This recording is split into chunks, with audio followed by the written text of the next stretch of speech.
पहला गुण होना चाहिए परिश्रम, दूसरा तप होना चाहिए जीवन में। अब तप की सब अलग अलग व्याख्या करते हैं। तप का मतलब क्या है? द्वंद्व सहनम तपः, सुख दुख हानि लाभ, और आपके पास घाटा आ जाए या कितना ही लाभ हो जाए, अगर आप नहीं घबराते हैं तो आप तपस्वी हैं। युधिष्ठिर से पूछा जाता है, जब यक्ष ने पूछा कि तप क्या है, तपः लक्षणम किम प्रोक्तम, तो उन्होंने कहा तपः स्वकर्मवर्तित्वम, जो अपने कर्म में लगा रहे वो तप करता है, परिश्रम करता है, वो तपस्वी है। जो अपने कर्तव्यों का पालन करे वो तपस्वी है। हम सभी को अपने कर्तव्यों का पालन करना चाहिए। जैसे यजुर्वेद का 40वें अध्याय का दूसरा मंत्र है, कुर्वन्ने वेह कर्माणि जिजी विशेषतम समाह। उसमें कहा गया कि 100 वर्ष तक हम कर्म करते हुए जिए, बैठे नहीं रहे। कुर्वन्न इव कर्माणि, कर्म करते हुए 100 वर्षों तक जिए। कितने पुरुषार्थ की प्रेरणा है, आप विचार करो। और तेन त्यक्तेन भुंजी था, ये सब कुछ है, ये ईश्वर के द्वारा आच्छादित है, इसलिए त्याग पूर्वक उपभोग करो। लेकिन क्या हम त्याग पूर्वक उपभोग करते हैं? आप विचार कीजिए। भोगा न भुगता वयमेव भुगता, हम भोगों को नहीं भोगते, भोग हमको भोग रहे हैं। फोन किसके लिए आया था? हमारे लिए, यूज करने के लिए। अब हम फोन यूज नहीं करते, फोन हमको यूज करता है कि नहीं करता है? भोग नहीं भोग रहे, भोग हमको भोग रहे हैं। तो हमको अपने विचारों को बदलने की आवश्यकता है, अपने कर्म में लगे रहने की आवश्यकता है। और आप याद रखिए, जो भोगों में लगा रहेगा वो व्यक्ति कभी ज्यादा तपस्वी हो नहीं सकता। जैसे एक घटना आपको सुनाती हूं। स्वतंत्रता से पहले रूपनगर नाम की एक रियासत थी, वहां के राजा थे। तो उनकी पुत्री का नाम था चंचल कुमारी। उनको संदेश पहुंचा दिल्ली से कि अपनी बेटी को हमारी बेगमों की सेवा में भेज दो। क्या पूछा? अपनी बेटी को हमारी बेगमों की सेवा में भेज दो, नहीं तो अमुक दिन हम आपके राज्य पे आक्रमण कर देंगे और इसको छीन लेंगे। अब इतने बड़े शासक से कौन टकराए? वो तो कब्जा करके बैठ गए थे। उन्होंने सोचा क्या किया जाए। तभी उनकी पुत्री ने पूछा क्या करेंगे? उन्होंने कहा देखूंगा, विचार करूंगा। तो उनकी पुत्री ने एक पत्र लिखा राज सिंह को, और उन्होंने लिखा, महाराणा आप धर्मपरायण व्यक्ति हैं, आप ईमानदार व्यक्ति हैं, आप पुरुषार्थी व्यक्ति हैं, आप बिल्कुल योद्धा के तरह अपना राज्य चलाते हैं और आप मेवाड़ के शासक हैं। तो मैं ये चाहती हूं, मैंने मन ही मन आपको अपना पति स्वीकार कर लिया और इस तारीख को मुझे दिल्ली से बुलावा आया है। अगर मैं दिल्ली गई तो रूपनगर के राजा की पुत्री नहीं, अभी तो मेवाड़ के राजा की पत्नी दिल्ली जाएगी, इसलिए आपको मेरी रक्षा करनी चाहिए। और ये पत्र एक सेवक के द्वारा, एक व्यक्ति के द्वारा उन्होंने भिजवा दिया वहां। अब जब वहां उनके दरबार में पत्र पहुंचा, दरबार लगा हुआ था, दरबार में पत्र पहुंचा और एक व्यक्ति ने, जो वहां पे व्यक्ति थे, उन्होंने पढ़ के सुनाया। राजा ने कहा पढ़ के सुनाओ। जब सुनाया पुरोहित जी ने पत्र, तो सभा में सन्नाटा छा गया। और उन्होंने इस पत्र को सुना तो पुरोहित ने ललकारते हुए कहा, क्यों राजा, क्या अपनी पत्नी की रक्षा करने का सामर्थ्य आप में नहीं है? आप रक्षा करने नहीं जाएंगे? उन्होंने कहा मैं जाऊंगा तो अवश्य, लड़ने तो जाऊंगा, लेकिन मैं ये सोच रहा हूं कि इतनी जल्दी कैसे किया जाए। उन्होंने भरे दरबार के अंदर एक तलवार और एक पान का बीड़ा बीच में रखा। उन्होंने कहा मैं जब जाऊंगा और विवाह करने रूपनगर से जब आ रहा हूंगा, तो कौन ऐसा व्यक्ति है जो दिल्ली के बादशाह को वहीं पे रोके रखेगा, सेना के साथ उनसे लड़ता रहेगा, युद्ध करेगा, जब तक मैं विवाह करके यहां ना आ जाऊं। जिसमें ये ताकत हो भरी सभा में से, वो ये बीड़ा और वो ये तलवार उठा ले। सभा में सन्नाटा छा गया। एक व्यक्ति को उन्होंने ललकारते हुए कहा, क्यों चूड़ावत, तुम नहीं उठाओगे? और वो व्यक्ति खुशी से झूम उठा और आकर के उस तलवार को उठाया, आकर के उस पान के बीड़े को उठाया। उसने कहा मैं करूंगा और मैं रोक के रखूंगा बादशाह को जब तक आप विवाह करके आएंगे। आप विचार करिए, बहादुरी हमारे लिए गर्व का विषय होती थी, शर्म का विषय नहीं होती थी। उसने कहा मैं रोक के रखूंगा। तभी उसका ध्यान अपने हाथों की ओर जाता है। अभी विवाह हुआ था, मेहंदी का रंग हाथ से नहीं गया था। उसने विचार किया मैं अभी तो विवाह करके आया हूं, और ये विचार करके अपने घर गया। थोड़ी सी चिंता की लकीरें थी। उसकी पत्नी ने पूछा क्या हुआ? उन्होंने दरबार का वृत्तांत सुनाया, ऐसे ऐसे हुआ है। और मेरे को राजा ने यह आदेश दिया है। उन्होंने कहा यह तो मेरे लिए गर्व का विषय है, मेरे पति की इतनी प्रशंसा अगर दरबार में हो रही है तो मैं तो कितने बड़े योद्धा की पत्नी हूं, यह तो मेरे लिए गर्व का विषय है, लेकिन चिंता क्यों दिख रही है? उन्होंने कहा अभी अभी विवाह हुआ है और तुम अभी इस घर में आई हो, अभी हाथों की मेहंदी का रंग नहीं गया और अभी मैं युद्ध में जा रहा हूं, बस मैं तुम्हारे लिए चिंतित हूं। उन्होंने कहा नहीं नहीं, मेरे लिए चिंता मत करो, आप जाओ, मेरे लिए यह गर्व का विषय है कि मेरे पति इतने बड़े योद्धा हैं, राजा ने इतनी भीड़ में से आपको चुना तो आप कितने बड़े योद्धा हैं, आप जाइए। वो लड़ने चल दिए। जब चल दिए तो उनको रास्ते में से फिर ऐसा लगा कि एक बार पता करा दूं। उन्होंने एक व्यक्ति भेजा अपनी पत्नी के पास और जाकर के फिर उसने कहा कि एक बार आपका हाल उन्होंने जाना है। उस देवी को हमारे यहाँ केवल पुरुष नहीं, महिलाएं भी बराबर हिस्सेदार थी, बराबर लड़ती थी, कायर नहीं थी, कमजोर नहीं थी। कहा ना फूल नहीं चिंगारी है, हम भारत की नारी हैं। उन्होंने कहा, उसको लगा कि ये तो लड़ नहीं पाएंगे ऐसे, इनका ध्यान भटकता रहेगा। उसने कहा एक मिनट रुको, एक थाल लेके आई और एक कपड़ा लेके आई, एक तलवार लेके आई और अपनी गर्दन को काट के उन्होंने कहा मैं उपहार दूंगी और इसको जाकर के चूड़ावत को दे देना कि लड़ने जाओ। उन्होंने उस गर्दन को काटा और काट करके थाली में दे करके ले गया वो व्यक्ति, उस कपड़े को ढक करके, और जाकर के कहा आपके लिए चूड़ावत सरदार, आपके लिए आपकी पत्नी ने उपहार भेजा है। जब सुनती हूं ना, दे दी हमें आजादी, बिना खड़क बिना ढाल, मेरा खून खोल उठता है। इन बलिदान को भूल कैसे जाओगे? हरिओम पवार की पंक्तियां है ना, उन आंखों की 2 बूंदों से सातों सागर हारे हैं, जब मेहंदी वाले हाथों ने मंगलसूत्र उतारे हैं, जब मेहंदी वाले हाथों ने मंगलसूत्र उतारे हैं। वो गर्दन को ले जा करके दिया। चूड़ावत देख के एकदम उसका विचार बदल गया। उसने अपनी पत्नी की गर्दन को गले से टांगा, दोनों लंबे लंबे बाल आगे लटकाए और दोनों हाथों से लड़ते हुए जब बादशाह की छाती पे चढ़ गया, बादशाह ने हाथ जोड़े, बस आज छोड़ दे। और उसके बाद किसी ने प्रहार किया, गर्दन कट गई। कवंद लड़ता रहा, लेकिन फिर भी लड़ता रहा। ये हमारे देश के योद्धा थे, इसीलिए कहा ये तपस्वी थे, अपने उद्देश्य का पालन करते थे। इसलिए हम सभी को परिश्रम का आदर करना चाहिए, हम सभी को तपस्वी होना चाहिए। अगर तपस्वी नहीं होंगे तो ये देश नहीं बचेगा। बंगाल की हालत आप देखिए, अभी आप सुन रहे थे, जब वो चीत्कार की आवाज आ रही थी घरों से, बेटियों को निकाल के उनके साथ गलत कृत्य किया जा रहा था, कितना बुरा लग रहा था। देखे नहीं जा रहे थे वो दृश्य। मैं कहती हूं हमने कश्मीरी पंडितों को भगाया वो नहीं देखा, हमने बंटवारे का दृश्य नहीं देखा, लेकिन बंगाल के दृश्य देख के हमारा खून खोल रहा था कि हमारे बच्चों के साथ अगर सनातनी है तो वो हमारा है, और उसके साथ अगर ये हो रहा है, मानवता भी जिसमें शर्मसार हो जाए, वो कृत्य किए जा रहे थे। फिर एक फोटो आया, वो फोटो देख के मुझे बड़ी प्रेरणा मिली।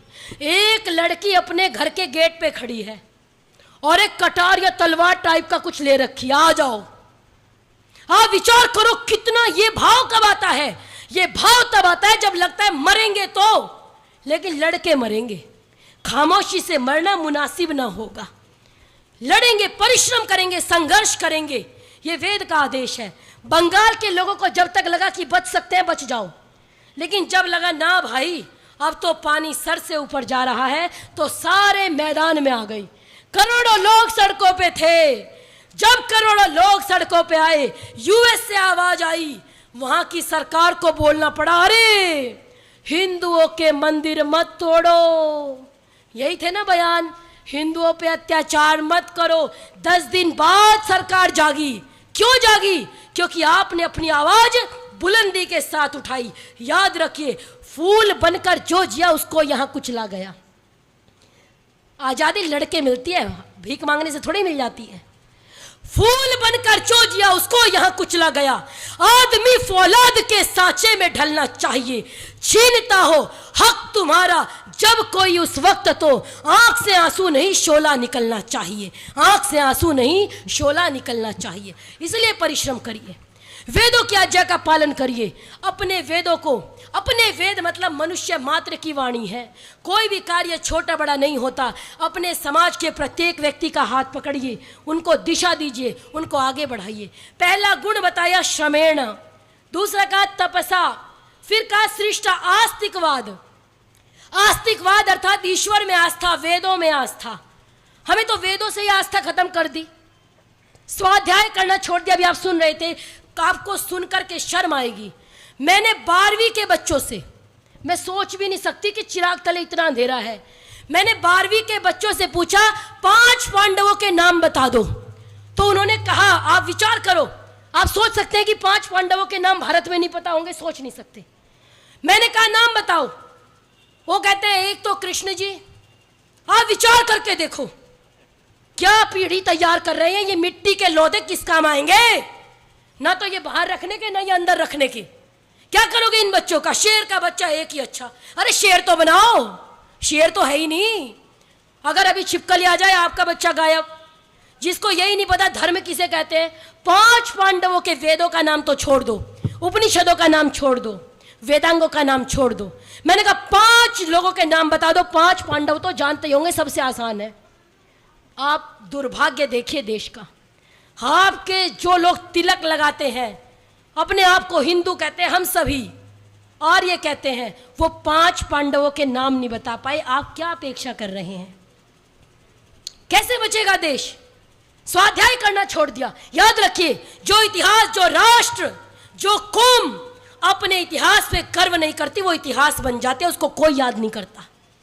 और फिर क्या कहेंगे? कुछ बात है कि हस्ती मिटती नहीं हमारी। यही गाते हैं ना, हमको भी सुनाया जाता है। अरे सदियों रहा है दुश्मन दौरे जमा हमारा, कुछ बात है कि हस्ती मिटती नहीं हमारी। मैं कहती हूँ आँख खोलो, कभी अफगानिस्तान तक थी सीमा हमारी। किसका हिस्सा है अफगानिस्तान? किसका हिस्सा है बांग्लादेश? किसका हिस्सा है पाकिस्तान? लेकिन बात नहीं करते, क्यों? क्योंकि जहां लड़ने की बात आए वहां नहीं जी।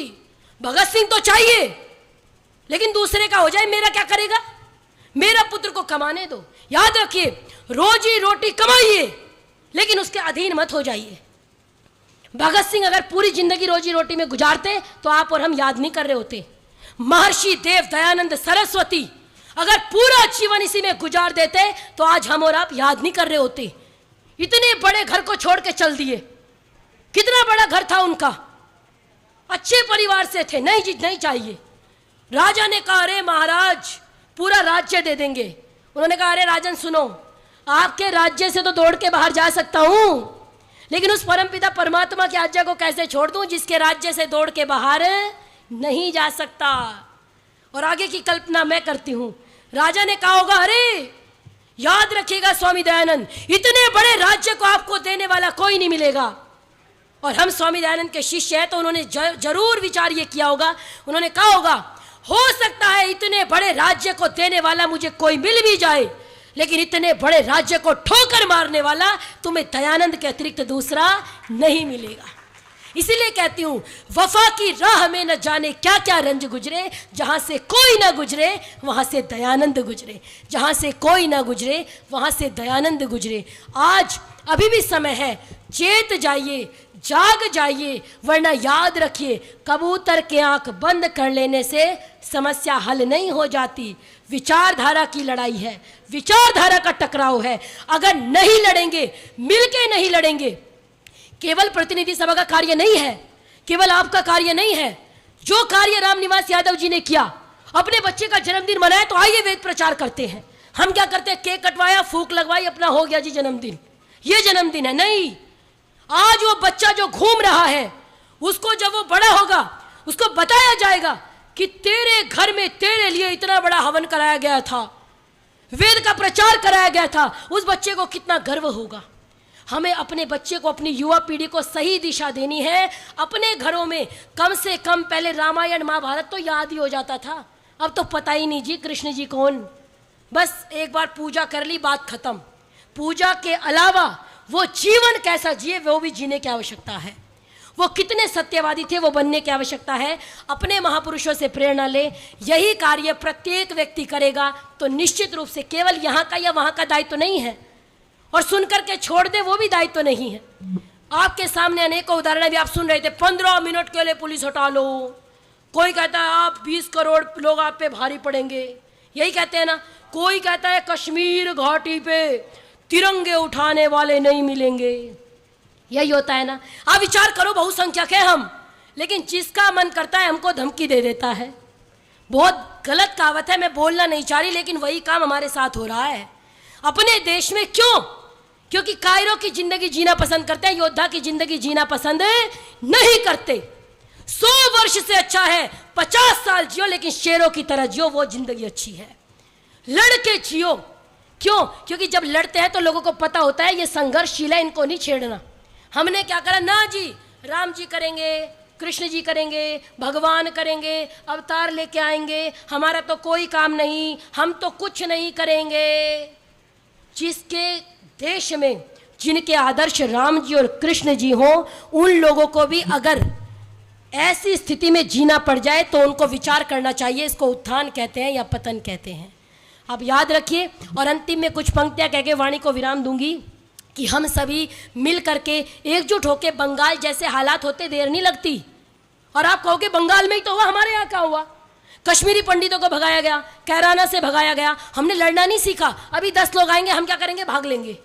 हिंदू कह रही हूँ, आर्य शब्द का प्रयोग नहीं कर रही। हिंदू, सनातनी, आर्य, किसी को भी कह लीजिए, हम इतने भगोड़े हैं, इतने भगोड़े हैं, अगर कोई आके 2 शब्द धमका के जाए हम भाग लेते हैं अपने देश में, दूसरों के देश की तो बात ही नहीं।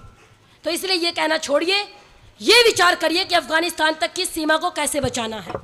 अभी आप सुन रहे थे, स्वामी दयानंद ने 2 उद्देश्य दिया।